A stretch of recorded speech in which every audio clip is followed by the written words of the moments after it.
pertemuan Pak Prabowo Subianto dengan Pak Surya Paloh saya rasa sangat baik.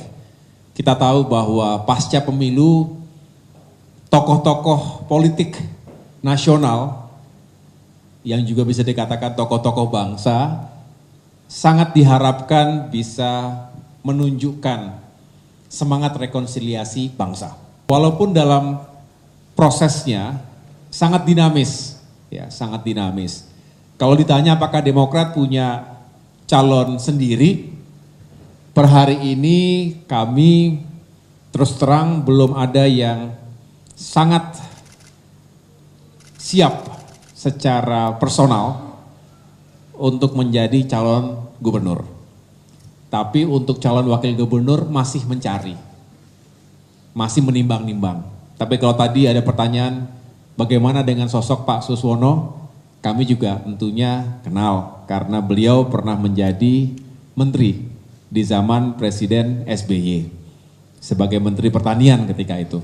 Jadi tentu bukan sosok atau tokoh yang asing bagi keluarga besar Partai Demokrat. Tapi namun demikian tentu saya belum bisa menyampaikan yang lebih jauh dari itu. Kami hanya fokus saat ini mengukur kans kemenangan dan harapannya tentu bisa mulus segala sesuatunya dan pada saatnya saya akan menyampaikan secara resmi pasangan calon yang kami usung. Apakah nanti sesuai dengan yang beredar saat ini atau ada sesuatu yang berbeda tentu kita tunggu saja. Tetapi yang jelas saya hanya akan menyampaikan secara formal pada saatnya nanti untuk DKI Jakarta.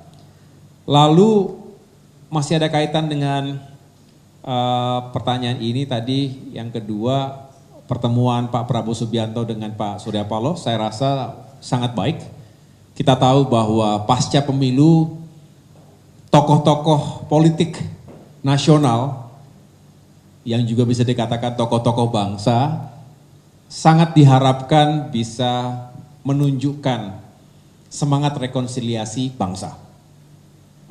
Setelah melalui kerasnya pemilu, ya memang pemilu di mana-mana keras, penuh dengan dinamika. Dan setelah mengetahui ada yang menang, ada yang kalah, saatnya kita melakukan rekonsiliasi, menyongsong Indonesia yang semakin baik ke depan bersama-sama.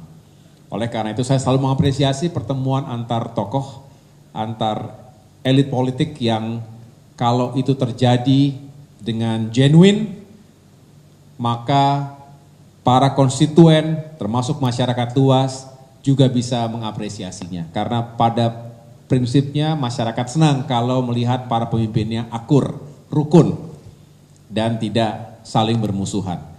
Yang kedua terkait dengan koalisi itu sendiri. Saya sejak awal juga menyampaikan Partai Demokrat memberikan ruang seluas-luasnya kepada Bapak Prabowo Subianto sebagai presiden terpilih. Tentunya sebagai pemimpin koalisi Indonesia Maju bisa membuka ruang komunikasi, bahkan tentu kami sangat memahami diperlukannya penguatan koalisi. Oleh karena itu jika beliau secara langsung berupaya untuk memperkuat Kim 5 tahun ke depan ini di pemerintahan termasuk di parlemen, tentu kami mengapresiasinya.